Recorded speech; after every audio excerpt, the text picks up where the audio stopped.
I don't think Anthony Joshua's legacy can be compared to mine. You have to look at who you fought, what level you fought at, timing of the people you fought, and how many unbeaten fighters you've beaten. Those are the words of Carl Froch. He told William Hill that last year. And I've given my 2 cents on this whole Anthony Joshua Carl Froch situation in the past, and Carl Froch is someone who brings up the term legacy an awful lot, especially when it comes to someone like Anthony Joshua. Now, what I will say with Carl Froch is that he is someone who is very, very critical of Anthony Joshua, hypercritical, overtly critical of Anthony Joshua. Definitely, if anyone said that they feel Carl Froch is way too critical of Anthony Joshua, I would agree. But what I will say about Carl Froch, it's not like he's critical of Anthony Joshua and he is heaping praise on Tyson Fury or someone like that, a contemporary. No, he's pretty much the same in both regards. Unlike a lot of people like Simon Jordan, who will critique Anthony Joshua all the while praise Tyson Fury as if, he's the best thing since sliced bread. Carl Froch is a little bit more consistent in a sense of he'll critique pretty much everybody who he doesn't really like. There obviously are fighters there he's going to like. He's going to be a lot more generous towards them. But the likes of Anthony Joshua, for whatever reason, even though earlier on in Anthony Joshua's career, Carl Froch was a lot more praising of him, lately as the years have gone on and they've had their little back and forths, you've seen him be a lot more critical. And Carl Froch is obviously retired. He was never in the same weight division as Anthony Joshua anyway. He was a super middleweight. Anthony Joshua was a heavyweight, obviously. So, obviously, if they ever had a fight, obviously we know who would have won that. But he talks about legacy, and he says in this article, this is an old article, he says, their legacy can't be compared. You have to look at who you fought, what level you fought, and how many, and the timing of the people you fought, and how many unbeaten fighters you've beaten. So let's do that. Why don't we? There's not a lot of boxing news going around. We have some fights coming up near the back end of the month, but something that I did quite a bit on this channel in the very early days, a couple of years ago, 3-4 years ago, was I did a lot of career reviews, and I have been slacking on them. I haven't done as many in that regard. I haven't done as many over the last couple of years. I've been busy with other things on the channel, and now we have a little bit of time in boxing where there's not a great deal happening. There's not a great deal of news. Carl Froch wants to talk legacy. He wants to talk about comparing their resumes. Well, let's do it. Let's go. Let's have a look-see at Anthony Joshua and Carl Froch. And let's compare their resumes and see if what Carl Froch is saying is actually true. We're going to ask the question, what the F happened to Carl Froch and Anthony Joshua? Now, as is often the case on BoxRec, the amateur records are very, very skewed. Carl Froch, if you were to go by BoxRec, he only had 9 amateur fights. We know he had more than that. He never did what Anthony Joshua did as an amateur. Obviously, Anthony Joshua was able to got to a world final, and obviously he gold medaled at London 2012. And a lot of people, are very critical of the fight that he had with Erislandy Savon, myself included. I feel as though Anthony Joshua lost that fight, and he lost it quite clearly. And Savon is a mover. It's always made you wonder when Joshua faces movers like Savon, and obviously against Alexander Usyk, how would he fare? But nevertheless, he was able to pick up a gold medal. So if you were to talk about their amateur careers, there's no comparison to Anthony Joshua. When you get to Olympic gold, that's it. That is it in terms of the amateur game. Carl Froch made his professional debut in 2002. He made his professional debut at the York Hall of all places. Now, Carl Froch, if you look at his professional debut, he was actually fighting, of all the promoters in the UK, he was fighting with Mick Hennessy, and he was with Mick Hennessy for a while. Now, you look at this, and Carl Froch was way down in the card. He fought a guy who was 4'52" by the name of Michael Pinnock. He was 170 pounds, super middleweight, which is where Carl Froch spent his whole career. He was always in the super middleweight division. You look at this, and there's names like Ryan Rhodes who were fighting on that card who I do recognise, but Carl Froch was kind of, he did come up and he did gain a name as time went on, but he never, because you can go back and you can see some of these early fights, and he didn't really look anything really special. When he was obviously, doing what a lot of these guys do. They go and they fight the journeyman. I mean, you look at the guys he's fighting: 4-52, 1936, 8-28, 16-55. You see where I'm going with this. Carl Froch going in there, beating the guys who he needs to beat.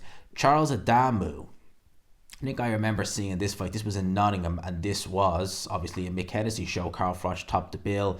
It had the likes of Ryan Rose on the undercard as well. It had Herbie Hyde on there as well, and Herbie Hyde lost that fight actually. Jeez, Herbie Hyde cut bad over the eye. And that is the Herbie, that is the Herbie Hyde, former WBO heavyweight champion of the world. Not one of the strongest heavyweight champions of all time, but Herbie Hyde nevertheless. Remember when he fought Klitschko when he got Vitaly? I think he got knocked out by a jab in that fight, but that was Carl Froch. He picked up a Commonwealth title. If you look at the referee's scorecard, because it was Marcus McDonald was the scoring referee, dropped Charles Adamu in the 8th round. Quite a close fight though, 116-113. So yeah, he goes through, fights the guys like Brian McGee, goes through the kind of necessary steps, does Carl Froch. But he'd been pro at this stage for about 4 years. He's British and Commonwealth champion, again, beating the likes of Brian McGee, Tony Dobson, Robin Reid. Remember our actual fight, actually, again, Mick Hennessy on Sky. Carl Froch worked with Mick Hennessy, of all people. Again, you're talking about a time in the UK where there wasn't a lot going. You had Frank Warren, who was probably the main guy. I don't think Barry Hearn had quite got back into British boxing at the time, because when Matchroom went back into British boxing, it was actually Barry originally who was starting the shows. And obviously it was kind of 2011 with Audley Harrison. Audley Harrison, David Hay actually is the first time you'll really get to see Eddie Hearn start to make his name in boxing. So you didn't really have Matchroom. You had Mick Hennessy, you had Frank Maloney, and you had Frank Warren. Dave Coldwell was probably a little bit later. Yes, Dave Coldwell, the trainer, he did do a couple of shows on Sky Sports back in the day anyway, because Dave Coldwell, before he became a trainer, he was actually promoting a lot of fighters as well. But Carl Froch in there with the likes of Robin Reid. I just want to bear in mind, that was a Robin Reid who was way, way past his best at the time. Robin Reid, I think, he'd actually lost to Jeff Lacey prior to that. Remember the Sven Otgon fight? Oh, God. Oh man, that was something else. He'd had that fight. He'd obviously lost to Calzaghe, so it's fair to say Robin Reid was near the back end of his career at that. I mean, I think he even fought in Prize Fighter, it says here at that, so that kind of says where Robin Reid was. But Carl Froch won his world title in a reasonably competitive fight. I know the scorecards won't show that, but this was against Jean Pascal. Now, when he fought Jean Pascal, actually Jean Pascal was unbeaten at the time. And you could say that win aged reasonably well. Again, Mick Hennessy was the promoter. Carl Froch was the main event. Tyson Fury actually fought on this card. This was Tyson Fury's pro debut. I didn't even realise that. Tyson Fury's pro debut was on the undercard of Carl Froch in Nottingham versus Jean Pascal. The scorecards will tell you it was wide, but it was actually quite a competitive fight if you've ever seen it. Jean Pascal, who would go on to be in there with the likes of Sergei Kovalev, would beat the likes of Marcus Brown. I think he even might have beaten Badu Jack, if I'm not mistaken, or did he lose that fight? But certainly, now, saying that, when Jean Pascal had his Indian summer career to his career a couple of years ago, well, we know what happened in the long run. So, that could put a few dampers on that. But Jean Pascal, not a bad win in the slightest. And he was unbeaten at the time. So you get your world title off a guy called Jean Pascal. That's pretty good going. But you got to remember, this was a vacant WBC title. Now, Carl Froch is kind of still alluding to the fact that Usyk is the real champion and Joshua was fighting for a vacant title. Well, vacant WBC title against Jean Pascal. There you go. Goes on to defend that title against Jermaine Taylor. I remember that fight well. He was down in round number 3. One of the judges had Carl Froch ahead going into the 12th round. I couldn't see that, and I've seen that fight several times. I was a big Carl Froch fan back in the day, so I watched this fight several times over. I didn't watch it live at the time, obviously. I was only about 14 at the time. I think, I would have been about 14 at that time. So I didn't watch it live, obviously. I wasn't that into boxing, but I've seen it several times. Don't know how you could have Carl Froch ahead in that 12th round. He was able to pull it out of the bag, and he got to Jermaine Taylor in the 12th round. Jermaine Taylor was a tremendous champion at 160 pounds. At 168, he would go on to lose to the likes of Arthur Abraham. In fact, he was knocked out badly, again, in the 12th round, by Arthur Abraham. So he got that win. That was all well and good. Carl Froch, that was over in America. He then goes on to fight Andre Durrell in Nottingham. Now, Andre Durrell, undefeated, so he wants to have about undefeated fighters, fair enough. He's got an undefeated fighter in Jean Pascal. Jermaine Taylor already did have some losses. And then he goes and he beats an undefeated fighter in Andre Durrell. Split decision win in Nottingham. That was a very, very, very controversial decision. If you ever watched that fight, it's pretty clear who won that fight, and that was Andre Durrell. That's pretty damn clear who won that fight. So that was Carl Froch's I was going to say his first loss. I was looking at the fight above it. It should have been his first loss. It wasn't. And he rode his luck. His luck ran out in his very next fight against the legendary Mikkel Kessler. This was for Carl Froch's WBC title. He ultimately lost it to Mikkel Kessler. One judge had a pretty close 115-113, but it was a Mikkel Kessler win. Now, Mikkel Kessler at that point, he had two losses. He'd lost a technical decision in the fight prior to Andre Ward, and he'd obviously famously lost to Joe Calzaghe at the Principality Stadium in Cardiff. Joe Calzaghe's last fight at 168 pounds, he would go on to fight Bernard Hopkins and Roy Jones at light heavyweight, and that was pretty much the end of Joe Calzaghe at that point, because Hopkins actually went on to do a lot more, but Roy Jones was well and truly finished.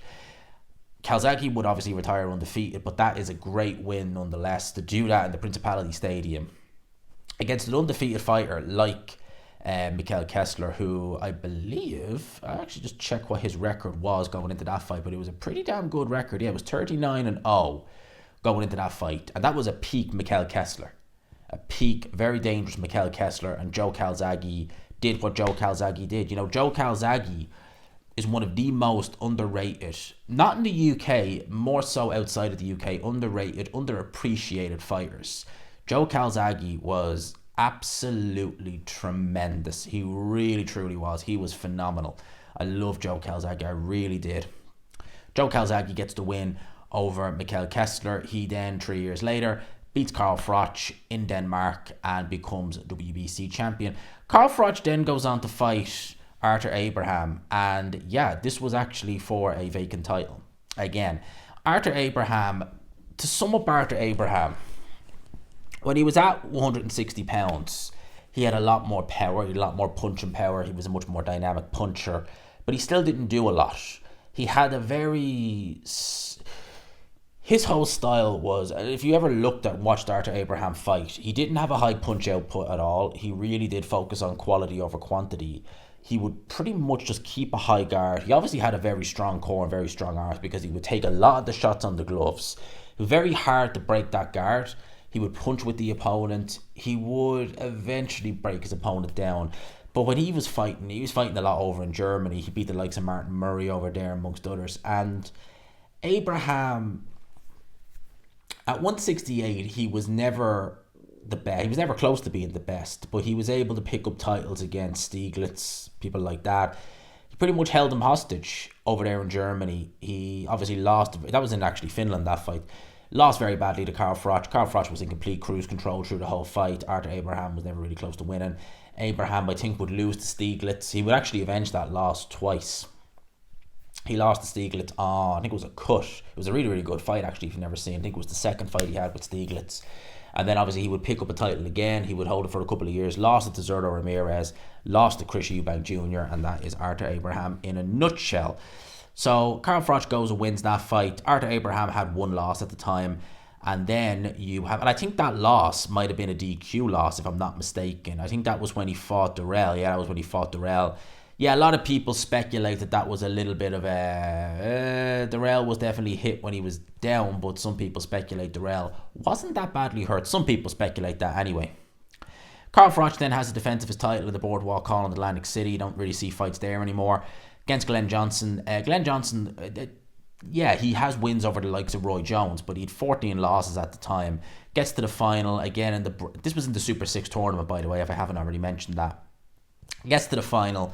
Goes and fights Andre Ward. I know two judges had it 5-7. I don't know what Craig Metcalf and John Stewart were watching. John Keane was, that was a good scorecard, because 118-110 is pretty much what it was. Carl Froch was never in this fight. was never in this fight. The commentary, do you remember Jim Watt, who was commentating on that fight? Was it Ian Dark and Jim Watt? I know Jim Watt was commentating on the Sky feed, and he was talking about Andre Ward never being tested. And during the commentary, he was saying, I think I know why he was never tested. Because he's too good to be tested. I remember, I loved Jim Watt as a commentator. He was brilliant. He was one of my favourites. I loved him, absolutely loved him on commentary. And he was singing the praises of Andre Ward throughout the whole fight. And I remember even when the judges' scorecards were so close, I think Jim Watt said, maybe sometimes it's so one-sided they actually just try and give rounds to a fighter when they shouldn't. Because even he couldn't understand how you could find 5 rounds to give Carl Froch. Completely dominant win by Andre Ward. This was kind of, you know, if you look at this run from 2008 to 2011, it's a pretty good run. It is. Jean-Pascal unbeaten. Taylor was a great middleweight champion. Dubious decision over Andre Durrell, but he got it nonetheless. Lost to Kessler. Beat Abraham, who only had one loss at the time, was a good champion. Got a win over Glenn Johnson. And then obviously it was a majority decision as well. And then loses to Andre Ward, who is one of the best 168 pounders of all time. So some people speculated that might have been, and by this time Carl Froch was fighting, if I haven't already said, with Eddie Hearn and Matchroom. So some people speculated this might be the end of Carl Froch, that he might, you know, not have that much left. And I think a lot of people had him as in fact, I think they did actually have him as the underdog, if I'm not mistaken, for his comeback fight against Lucian Bute.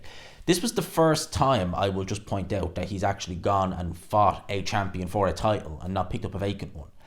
He fought Lucian Bute, and this was a fantastic performance by Carl Froch. It really was. It was a great little undercard as well. You had the likes of John Ryder. You had Carl Frampton as the co-main. I mean, imagine that. Carl Frampton and Carl Froch on the same card in 2012. That was a great fight. That was a great performance. I remember the fight very, very well. This is when I was really starting to get into boxing. Remember it very well. And yeah, Carl Froch. Funny thing about this, right? He could so easily have got himself disqualified in this fight through no fault of his own. Eddie Hearn jumped into the ring too soon before the referee had waved the fight off. And some referees might have actually looked and said, you jumped into the ring, you're not allowed to do that. And he could have imagined Carl Froch losing that fight where Lucian Bute was beaten pillar to post. Could have lost that fight on DQ. Great performance by Carl Froch. It really, truly was. And again, Lucian Bute was unbeaten at the time going into the fight. He had bypassed the Super 6, so there was some questions like, how good really is he? But yeah, great performance by Carl Froch. Becomes IBF champion. Then he fights Yusuf Mack in just a standard defense of his title. You know, that was in Nottingham, did what he needed to do. Goes and rematches Mikel Kessler. This was in the O2 in London. And one judge had an Adelaide Bird. She loves those 1-18, 110s, doesn't she, Adelaide Bird? She flipping loves those scorecards. It was competitive. It was a very competitive fight. I will just point out this was Mikel Kessler's last fight. And yeah, Carl Froch won, but like it wasn't as emphatic as Joe Calzaghe did with a prime Mikel Kessler. Oh, nearly 6 years earlier? Thereabouts, 5-6 years earlier. And that was Mikel Kessler's last fight. I'd just like to point something out, right? I would say that is Carl Froch's best win, Mikel Kessler. He is a and it's better than George Groves in my opinion, because I think if they had fought Kessler and Groves, prime for prime, Kessler would have won, in my opinion. I would just like to point this out, right? When you look at Joshua's best win, which I'll get to now in a wee bit, is probably Vladimir Klitschko, right? You would say that Kessler is Froch's best win, right? I'm just going to read this here, what he said about Klitschko. Anthony Joshua beat Charles Martin, who was a nobody. That was a gift of a title. And an old Vladimir Klitschko, who'd been sat on the sofa for the best part of 2 years, came out of retirement and nearly beat him. All right, you beat Mikel Kessler, who was, more active, but he retired immediately after. And Joe Calzaghe, who probably wasn't in his peak, beat a prime Mikel Kessler more convincing. All right, again, great win. Kessler's a legend, but, context. Gets a win over George Groves in the MEN. I will never forget that. Never, ever forget that fight. That's the worst hurt Carl Froch had ever been in his career in that first round. Always shown a great chin, did Carl Froch, but that was the worst he'd ever been hurt in his career. And Howard Foster. I mean, Howard Foster, I've seen him in fights where the away fighter has been really putting it on the home fighter, and he's wanted to jump in, but he hasn't. I'll give you an example. That stoppage, just how bad that stoppage was, right? That was one of the worst stoppages I've ever seen in the world title fight. In a non-title fight, Josh Warrington got his head taken clean off his shoulders by Mauricio Lara 3 years ago. And he proceeded, Mauricio Lara, I think that was round 4 or round 5 in their fight, their first fight, to give a tremendous amount of punishment to Josh Warrington. He never stopped the fight. Josh Warrington was down. He was hurt. He was taking punch after punch after punch. He never stopped the fight. George Groves hadn't been down. He was ahead. It was a disgraceful, despicable stoppage by Howard Foster. It really, truly was. Ultimately, it meant that George Groves would go on to get a rematch. That happened famously in Wembley Stadium. If Carl Froch hasn't told you, I'll tell you, it was in front of 80,000 fans. I'm sure he might have mentioned it once or twice, but just in case he hasn't, there you go. It was in front of 80,000 fans. And he knocked George Groves out at Wembley Stadium in front of 80,000 fans. Just chucking that out there. That was it. At the time, his mandatory was James DeGale. That would have been a very interesting fight. I think in around about 2013, his mandatory was Adonis Stevenson. And because Adonis Stevenson was IBF mandatory at 168 pounds before he moved up to 175 and fought Chad Dawson. I will say this, and I will say it over and over again, and I always believe this. Had Carl Froch in 2013 fought Adonis Stevenson, Carl Froch would have got knocked out, in my opinion. And for those that, Adonis Stevenson had one of the best left hands in boxing. I mean, pound for pound, Adonis Stevenson was one of the hardest punchers in boxing. He was lethal. He was so accurate with it. He would have easily been able to out-jab Carl Froch, because Carl Froch had a very poor jab and he had very poor balance. He needed to hold. He actually, if you ever looked at Carl Froch's jab, he actually needed to hold his right hand out to keep balance. So he kind of jabbed like that with the right hand out because his balance was so poor. He would have been target practice for Adonis Stevenson in that left hand. And I would say he is a harder puncher with that left hand than George Groves is at all.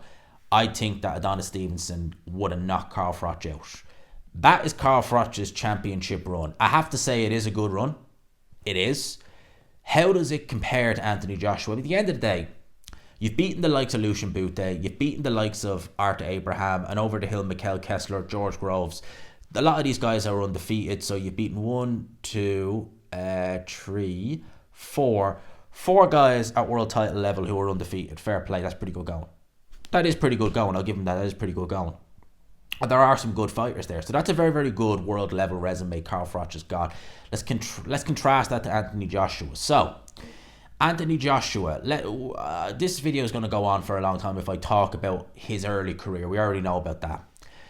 We won't mention Dillian Whyte, even though that win has aged very well, because that's not a world title fight. Let's just talk about their world title runs, right? So, wins a world title off Charles Martin. It wasn't vacant.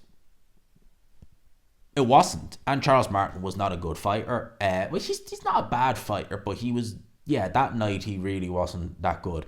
Unbeaten, Anthony Joshua takes his O in the second round, becomes world champion. Defended against Dominic Breazeale, who was unbeaten at the time, but Breazeale, that was more target practice for Anthony Joshua. Defended against Eric Molina. That's the one fight I will say I'll critique Anthony Joshua and Eddie Hearn for. I understand why you would do it, because you had a Klitschko fight coming up. You didn't want to take any unnecessary risks. But Molina's basically a journeyman at this point. And even then, he wasn't seen as much. So that was Joshua's first year as champion. I wouldn't say he covered himself in glory that first year. 2 unbeaten guys, fair enough. Again, I wouldn't say he covered himself in glory necessarily, but a year into his world title reign, he fights Vladimir Klitschko. That, to me, is Anthony Joshua's best win, Vladimir Klitschko. And it's a great win. Klitschko, a historic champion. And to go back to something Carl Froch said, Vladimir Klitschko, who'd been sat on the sofa for the best part of 2 years, came out of retirement and nearly beat him.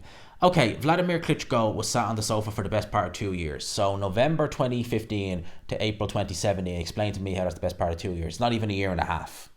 All right, furthermore, sat on the sofa. 2015, he invokes the rematch immediately after he loses to Tyson Fury. The date, I believe, was July 9th, if I'm not mistaken, for the rematch in 2016. They had the press conference, they had the face-off, they did everything. It was going to be on Box Nation.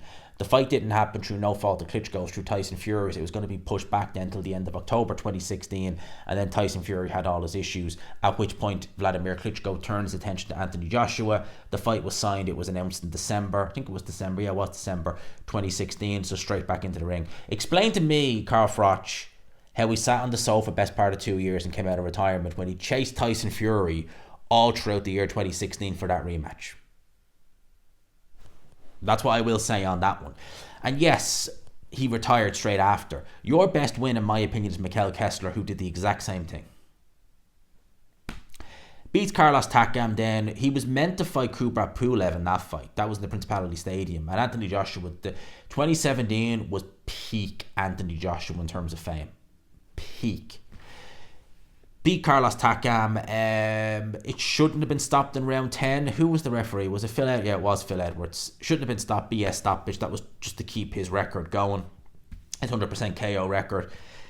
Crowd were not happy. No one was happy. Horrible stoppage. But Carlos Takam still had a lot left in the tank. He did go on to lose to Derek Chisora, but he also went on to take the O. No, he didn't take the O. Correction. Didn't take the O of Tony Yoka. Still beat Tony Yoka.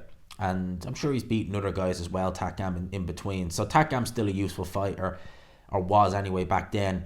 Then he goes and takes the O of Joseph Parker. That was in a unification fight. Has Carl Froch, did he? I think he did unify, if I'm not mistaken. Or did he? I can't remember now. But that was a unification, unbeaten. That's the third unbeaten fighter he's fought. Then he goes and makes a mandatory defence against Alexander Povetkin. Povetkin's still a useful heavyweight. He was still at that point. He would go on then to beat Dylan White. Knock Dylan White out in the 5th round. He would ultimately lose the rematch to Dylan White, but nevertheless he was still able to get that win. Lost Andy Ruiz. Remember that fight very, very, very, very, very, very well. Will never forget that fight as long as I live. And I will never forget what was the Clash on the Dunes? Wasn't that what the name of it was? That was the first real kind of, they had done shows in Saudi before then, but that was the first real kind of major kind of thing that happened there. I'll never forget it. And they did it at a much more sociable time than they do now. I think the whole card was over by about 9 o'clock. Avenged that loss to Andy Ruiz, got the win, picked up his title. Then he goes and he beats Kubrat Pulev in a mandatory defence. Kubrat Pulev was probably seen better days at that point, but nevertheless still a contender, still was his mandatory. He ultimately ended up getting the win.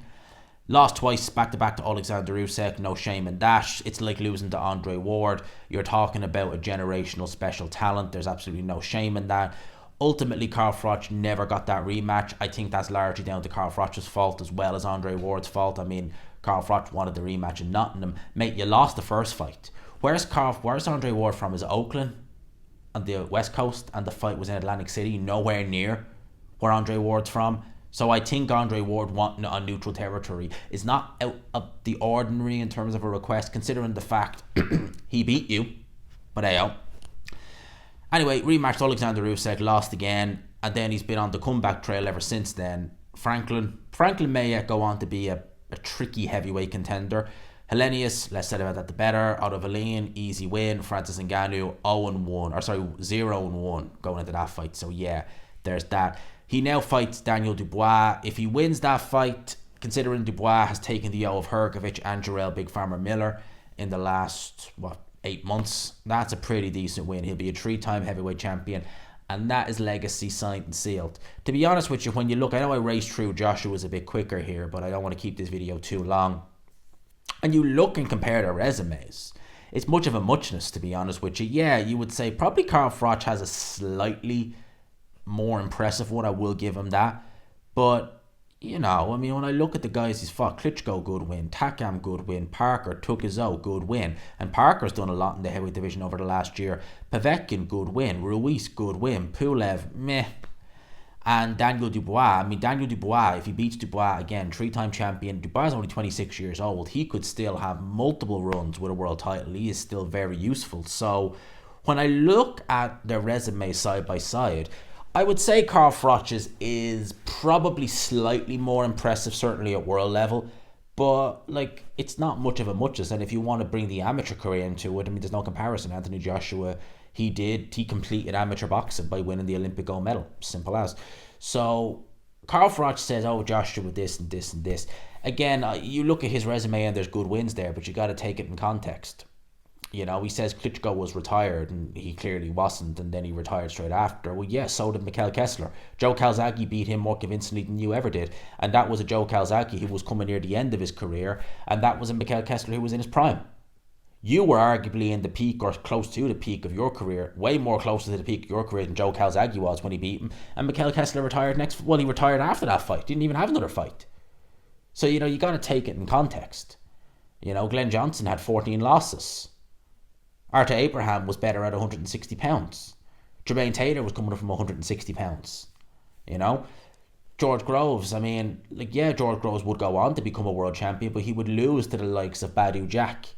You know, he would lose to the likes of them. He would lose to the likes of Callum Smith. So, again, how good is that win aged? It's different if he'd gone and he'd beaten George Groves and he dominated the super middleweight division. You know, you look at a win like Adonis Stevenson over Tony Bellew, where Adonis Stevenson, I mean, even more convincing than Alexander Usyk, you could say, Adonis Stevenson beat Tony Bellew, battered him, stopped him in 6 rounds, never looked like losing a round in that fight.